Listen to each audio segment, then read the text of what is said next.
Hey y'all, in the past I've changed my game settings to have a unique look that is similar to games with a low res or poly like Minecraft or Roblox. Personally, I think the game looks very similar to Risk of Rain 2, and that's the theme of today's video. Firstly, I want to show off the method and how you do this. Then I'm going to show some Risk of Rain builds that I think are a little bit silly. And lastly, we're going to go into a Roguelite Destiny 2 game mode that I've made. Starting off with how to get your game looking like this. First of all, you need to be a PC player with a NVIDIA graphics card. If you don't have that, I'm sorry, this won't work for you. For those who do have a NVIDIA graphics card, what you're going to want to download in the description is the GitHub for a NVIDIA Profile Inspector. Once you extract the program, you can search for Destiny 2 inside of it, and then you can change your settings from there. Go to anti-aliasing and change transparency super samplings to replay mode all. Next, go to texture filtering. This should be the next section directly under it, and turn LOD bias values to 240, and then apply this twice. Once you open up DTU, your game should look like mine. I personally kept my frames for recording, so I don't know how much it improves frames, but I do know I enjoy the look of the game a bit more than usual. Vendors are silly, symbols don't really show up, weapons and abilities are completely unique. Speaking of weapons and abilities, let's talk about the roguelike builds. I have 6 characters from Risk of Rain that I have inspiration from, 2 for each class. Starting out with Warlock, who has both Artificer and Seeker. Artificer is a prismatic warlock that uses Nova Bomb, and Arc or Solar Melee with a Stasis or Void Grenade, used with Devour and Helion as your aspects. For this build, I try to make it an ability-only build that uses Heart of Inmost Light and Claws of Armcar class item. Up next, we have the Seeker Warlock, which is a pure solar build that uses Heat Rises, Song of Flame, and Acre's Dash, or if you want, Touch of Flame. Healing Nade with your melee of choice, which can be paired with Winter's Guile. The point is to support your allies and deal massive damage while being in the air. Up next, we have our Titan builds, which is Commando and Loader. For Commando, you'll be playing a Peacekeeper Titan paired up with a shotgun. Preferably, the shotgun would have pellets and Discord is preferred. You can play it on any subclass, but you do get bonus points for doing a thruster class abilities, so Prismatic with the ability to suspend enemies, or Arc Titan with building up Bolt Charge. It is all up to you. For Loader, you're 100% just playing a Strand Titan. Syntheseps Worm Gods on Banner of War. Your barrier is now Woven Mail, if you really want to think about it like that. For Hunter, obviously we have Huntress with the addition of Railgunner. To no one's surprise, Huntress is a Void Hunter with Movius Quiver, using a crossbow with Hierarchy of Needs or Tiku's Divination. It's your choice. For your exotic, use Fortune Favors or Orpheus Rigs. Lastly, we have Railgunner, which is a sniper build. Using Darcy as your heavy sniper, I would recommend having a Discord sniper so you can spam empowering shots for fun. The subclass is up to you, but bonus points if you use a Solar Hunter with On Your Mark and Sealed Armcar's Grasp as your exotic. This allows you to instantly reload your snipers while also getting a 35% damage buff if you keep swapping between the two. I think you can create this interesting build where you need to get very quick headshots, kind of similar how you need to be quick with Railgunner. Alrighty, so the real reason why I made this video. I love roguelite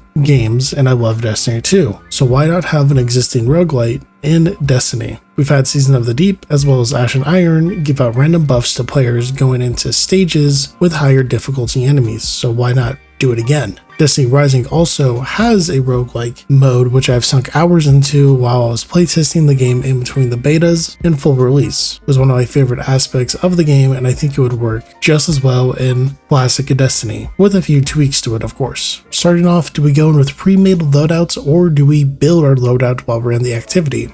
Personally, I think having 2 different modes, one where you go in with a pre-made loadout and a separate one for a loadout you build via the pickups you receive, would be the ideal way to do a roguelite. For those who want to casually grind the activity for loot, powerful drops, or as a turn off your brain game mode, you can enter with your gear and there would be a specific set of power-ups for the day or week, the set amount of rounds, that you can get into and get out quickly. For those who want more of a challenge and a variety with the power-ups, entering the activity will remove all of the power from your gear and strip your weapons of its power. Choosing a power-up would give you a different piece of armor or weapon depending on the choice, resulting in a variety of playstyles with a ton of RNG and skill in building a loadout on the go. In terms of structure, this mode would start out as a simulation, as it is a training protocol for Guardians adapting to their environment with an option to pick up a power-up at the start. Each stage will transport you to new locations with random enemies and modifiers that buff them or weaken you. Ideally, these rounds are quick to complete. Every third round will have an objective and will grant an additional power-up upon completion. Every fifth round is a boss fight, which means all of the modifiers that have previously built up on the last 4 encounters are applied in this final boss room. Upon killing the boss, 2 portals will open, which will either end or continue the run. Ending the run will grant rewards based on how many bosses killed, as well as discarded power-ups in favor of loot. Meaning, if you wanted to go in and ignore the power-up system, you can just go in for loot. This is a looter shooter after all, so if you just want to shoot and loot, you can do that. Continuing, however, increases the power of the enemies and takes 1 modifier from the previous 5 rounds as a permanent debuff for the rest of the run. You can hold up to 7 power-ups total with 1 exotic rarity power-up, which you start out with. 30 types of power-ups increase with the depths of your run. Ideally, this activity would have its own loot pool with remixed primary weapons, with random rolls that do not exist elsewhere in the game that would be really good for subclasses and general ad clearing. These perks are exclusive to rare versions of the weapons that drop after killing 5 bosses. There would also be an armor set that plays into elemental pickups and subclasses. Here's a list of the perks and armor for example. Triple Double. Landing 3 headshots reloads 2 ammo to the magazine. Rioting Rampage. Funnel Blows grants increased damage and rate of fire. Reactive Reloading. Funnel Blows grants increased reload speed, and reloading collects nearby ammo as well as orbs of power and elemental pickups. Rolling Lightning. While you have an arc super, Funnel Blows grants bolt charge, and reloading after a final blow inflicts jolts on the next enemy you hit with your weapon. Precision Gaze. While you have a Void Super, landing precision hits grants increased weapon damage, and at max stats, inflicts weaken on non-weakened enemies. Light Therapy. While you have a Solar Super, precision kills cause an AoE scorching explosion. Gain Cure X2 when you reload shortly after a final blow. Unraveling Theories. While you have a Strand Super, Final Blows against Strand debuff targets grants Woven Mail. Reloading after a final blow grants Unraveling Rounds. Shattering Storm. While you have a Stasis Super, precision kills cause an AoE slowing explosion at the enemy location. Gain Frost Armor on killing slowed enemies, alongside gaining more Frost Armor when you kill frozen ones. Transcendent Trendsetter. While in Transcendence, Funnel Blows reload your weapon and triggers ability regeneration for both your melee and grenade ability. Onto the armor. Elemental Wellspring is a 2-piece set bonus. Elemental pickups grant energy to all abilities if they match your super. Elemental Fountain, a 4-piece set bonus. Elemental pickups have a shorter cooldown alongside creating additional elemental pickups on creation. As mentioned earlier, you'll be able to choose 1 of 3 exotic pickups at the start of a run. There are 7 total different pickups that can generate, however you'll only have a choice of 3, with one of them being a kinetic option and another being a transcendent one. Starting off with the kinetic option, kinetic weapons grant a ricocheting bullets every 7 shots that deal massive damage. Picking up an orb of power allows the next 7 shots to gain this effect. Precision kills return 10% of your magazine. Thunderstruck. Arc weapons grants bolt charge stacks on hit. When at 10 stacks, you release a jolting bolt charge on your next precision hit. Whenever you release bolt charge, become amplified and regain health. Deepening Abyss. Void weapon Final Blows create a Void Abyss, with precision kills creating a larger, longer lasting abyss. When a Void Abyss is created, Void tracking projectiles seek out enemies, weakening them, alongside granting you a small amount of Void Overshield. Scorching Rain. Solar weapon hits inflict small amounts of Scorch, with precision hits granting more. Igniting targets leaves some stacks of Scorch on the targets and increases the amount of solar damage taken temporarily. Thread Cutter. Strand weapons spawn threadlings on hits, with precision kills spawning in threadlings that sever. Threadling damage increases the damage of future threadlings for a short period of time. Avalanching. Stasis weapon damage and stasis final blows spawn multiple stasis crystals. Deal increased damage against crystals while shattering crystals grants increased shatter damage. Cogito. Gain Ergo Sum as your weapon. Final blows grant Transcendence energy, and while in Transcendence, gain ammo when damaging high-value targets. Your Ergo Sum changes function every round you complete unless you lock up your version of an Ergo Sum with power-ups. As a side note, your Transcendent Grenade will grant ammo just as it does with the Catalyst.